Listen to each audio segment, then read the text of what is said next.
Hey, what's going on? It's your boy Beyond the TV set, and I just want to talk about the greatest anime to ever exist. There's no debate about it, hands down. It is Dragon Ball Z. Um, this anime right here is always up in the air. People are like, it's not that, it's this or such and such. Sorry to tell you, no other anime has the impact that Dragon Ball Z has on the community. I remember growing up, coming home, watching Dragon Ball Z on Toonami. I think it was like 5:30, glued to the TV, making sure I could rush to get home just so I could see that. And the next day, um, just waiting to go to school because as soon as we got to school and touchdown, everybody was talking about it. And I'm coming from an earlier era where it's the 90s, so we didn't really have, once we seen something, we could just type it on like Twitter or Facebook and Instagram and throw the clips up. No, you either see it then, or you gonna have to get stuck watching reruns whenever it pops up again. But you did not want to miss out on it.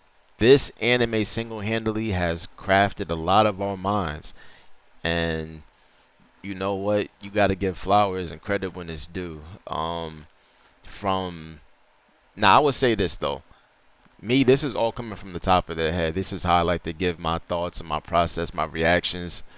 Um, but yeah, Dragon Ball Z has some of the greatest fights, the greatest moments. You know that feeling when you're an anime fan, when you're in the middle of a fight and you're watching it and you get like that, not goosebumps or whatever it is, but you feel like your body is just like excited. It's hype as fuck.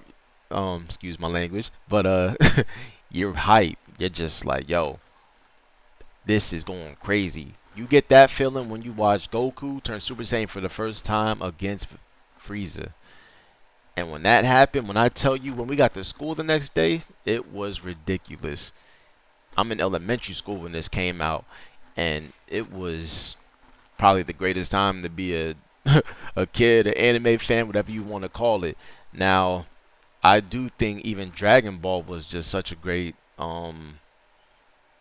big part of it in general too. A lot of people skip Dragon Ball. You don't need to watch Dragon Ball, but I do feel you do need to watch Dragon Ball in the sense of this is what shaped and crafted a lot of what is going to end up happening later on in the show in the sense of this is where they came from to where they are now.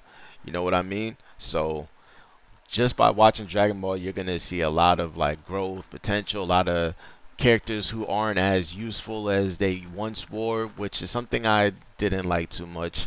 But they had their time in the sun. Um, and honestly, in Dragon Ball, there was a lot actual of like martial arts being used, whereas now, I'm not the biggest fan of Super, but I like Super. I'm not gonna say Super is my favorite version of Dragon Ball Z. Dragon Ball Z obviously is my favorite version. Not even Kai. I don't care too much for the shiny look. I like the old gritty, washed out colors, the battle torn, looking like they were actually in a fight. You felt like you was in the mud with them. They was really out there getting hurt. They too shiny and Kai for me. Um, but okay, let's get back to this. So yeah, and Dragon Ball Z, which is also a lot of underrated moments I feel are the movies. The World's Strongest, the Garlic Jr. saga. When I'm telling you Piccolo was a dog, boy, couldn't tell me nothing. Piccolo was tearing them up back then. Krillin was a dog. Destructo Disc was really a threat. Like, people were coming out there and just getting done up back then. Really fighting.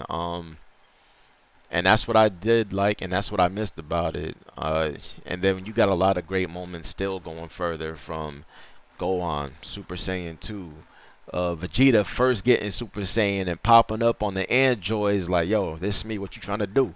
Not me. From that, the Cell saga was great. The Majin Buu saga was great. The pacing, the fight, the emotion you got out of that, and then it was like, what was it? GT came. GT wasn't even that bad. It's not my favorite, but it did have a lot of good moments. Now you could say Super Saiyan 4 is whack, whatever you want to say. I do prefer the GT Super Saiyan version than the recently shinier, glossy version Super Saiyan 4. He looks laminated, but You know, all respect and love. R.I.P. Toriyama. You know what I mean? But yeah, I really just want to say, for another one of those moments when you look back at it, that father son Kamehameha when it's Gohan and Cell battling now, and all the Z fighters is popping up behind Cell, using all the energy they got, barely making a dent on him. Actually, not even affecting him. They just annoying him. And next thing you know, Vegeta out of nowhere with the little quick key blast, little big bang attack hit him. My boy, he started buckling. And from that moment where you hear Goku scream to Gohan, he's like, now Gohan? And Gohan just went crazy. And you hear that scream. And you know that feeling you get when it's like in the back of your head and it's like a tingling sensation. The doctor gave me medication for that. But you know the other feeling you get when you watching something and it's just so hype and you're just like, yo, amazing, amazing. And Majin Vegeta, the transformations I was seeing. Some people were still useful in Dragon Ball Z. Now it's just, I understand there's a power scale, but don't get rid of the OG characters as much. They're comic relief now, but I guess by saying that, Oolong would also still be useful. Because remember, Oolong and Par used to transform into items back in Dragon Ball. And if you ain't seen Dragon Ball, then you wouldn't know that. You just see them around with Master Roshi most of the time. Like, oh, what do they even do? They had a part to play back then, you know? But yeah, as for Super, I do want to say, to me, one of the greatest moments in Super was a Tournament of Power when it is Goku and Frieza and they're fighting Jiren at the end. And you hear that music playing.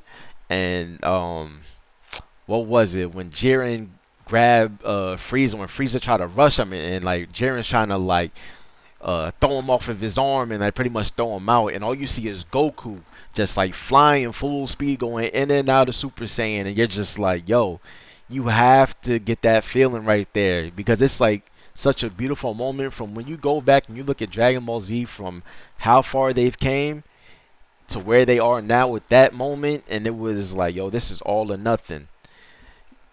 That was probably the highlight of Super for me. Now I am still waiting for, if you haven't seen the manga, this is a spoiler or whatever, Frieza Black, and see what they're gonna do with that. It's gonna be a little wait, but I just pray that I'm still here and all of us are still here to see and witness the greatness. But yeah, this is a little rant I was having about Dragon Ball Z, just to say once again, greatest anime. There's no debate. And next I might have to say is Yu Yu Hakusho. And whatever else you want to put in a lineup after that, go ahead. I'm not going to accept Bleach. I'm not going to accept Naruto. They're good. Same with One Piece. One Piece is cool, but though it's a whole different era and they have their moments, but nah, those two right there, so far I'm going to leave it at that. Uh, but yeah, definitely want to make some more anime videos and chop it up and talk about my thoughts on, how I feel about these things. So yeah, thank you for tuning in, and if you were listening this long, I appreciate you.